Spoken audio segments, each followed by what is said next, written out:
today's recipe, gagawa tayo ng chewy brownies without oven and steamer. Basta meron lang tayong ref sa bahay. Dahil itong recipe na to, i-overnight natin. Madali lang itong matutunan kahit sino because this is an easy recipe. Kaya ano pang inaantay natin? Let's start na!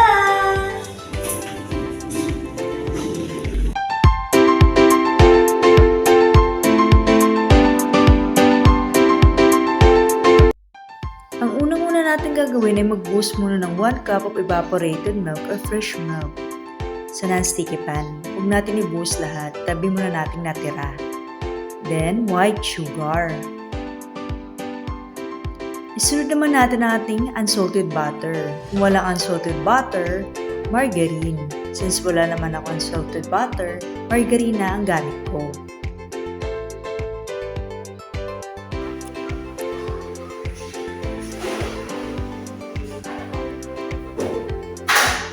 And let's mix it together. Dapat tunaw ang ating sugar at margarine. Wala dapat buo-buo sa ating mixture.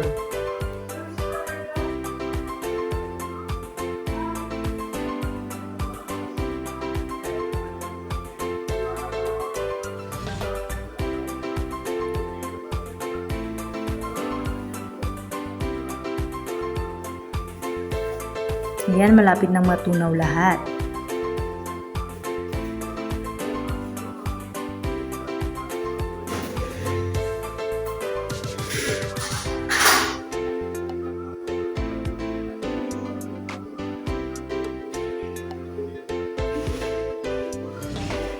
Then, kapag tunaw na ating mixture, ilagay na natin ang ating 2 cups of all-purpose flour.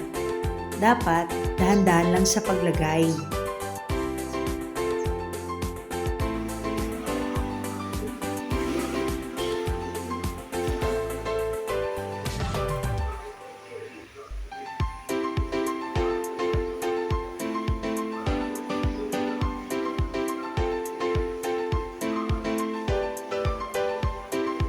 Ihalo natin maigi ang ating mga ingredients. Sunod natin ang ating unsweetened cocoa powder.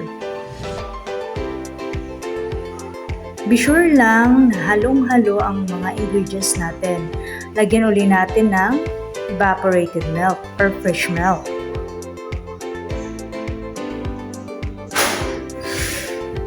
Sunod natin ang ating vanilla extract. Continue lang sa paghalo. Lagyan uli natin ng milk.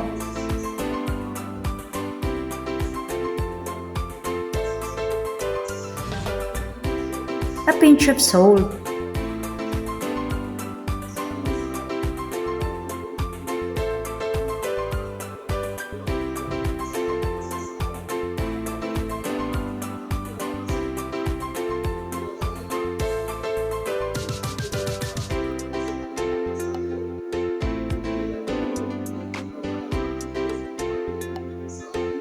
Ilagay na natin ang ating huling milk.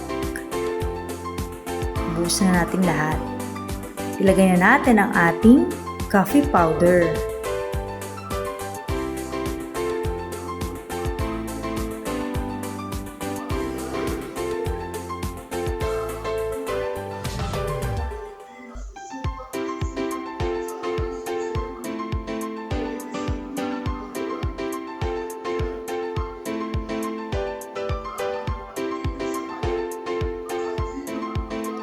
Continue pa rin sa paghahalo.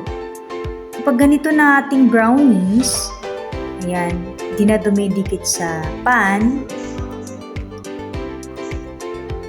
malapit na siyang maluto.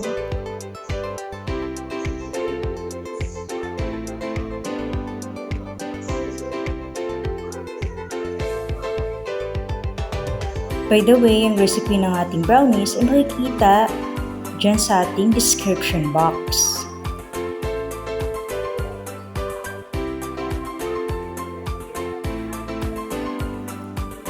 Kapag ganito na itsura ng ating mixture, wala nang dumidikit sa pan, ibig sabihin luto na siya.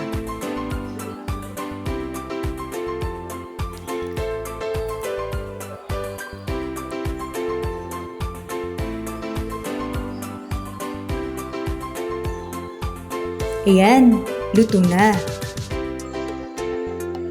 Ilagay na natin sa ating lagayan. Kahit anong lalagayan na gusto nyo, pwede. Pero much better, ilagay siya sa square or rectangle shape ng mga lagayan. By the way, don't forget to subscribe, like, and share. And don't forget also to tap the notification bell para updated kayo sa mga videos ko. Ayan, pantay lang natin sa paglagay.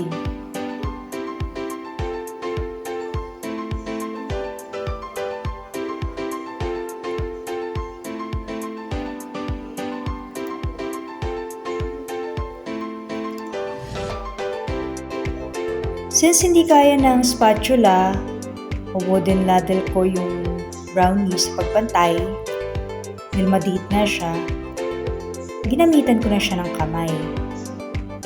At dapat pag ginamitan nyo ng kamay, dapat malinis yung mga kamay nyo. Since pang merienda lang naman namin, kaya okay lang kahit di gamitin ng spatula o wooden ladle. Pero kapag paninda, gamitin nyo talaga ng wooden ladle or spatula. Ayan, lagay na natin ating chocolate sauce ganache. Dapat pantay ang paglagay ng chocolate sauce natin.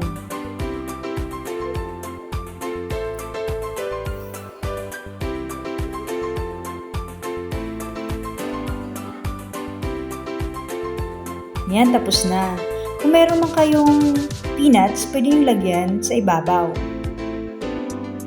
Ayan, lagay muna natin sa ref overnight.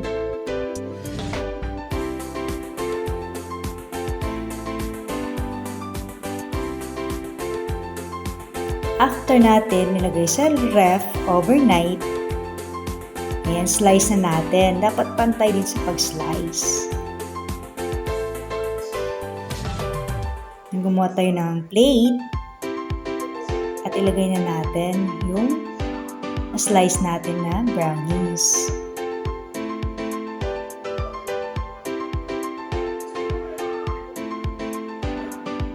Since wala akong peanuts guys, hindi ko talaga siya nalagyan. Kaya okay lang din. Ito na ang finished product!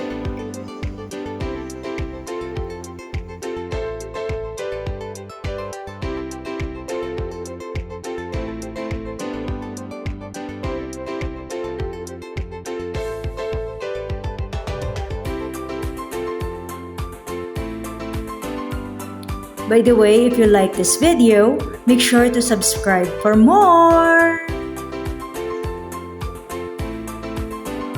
Thanks for watching!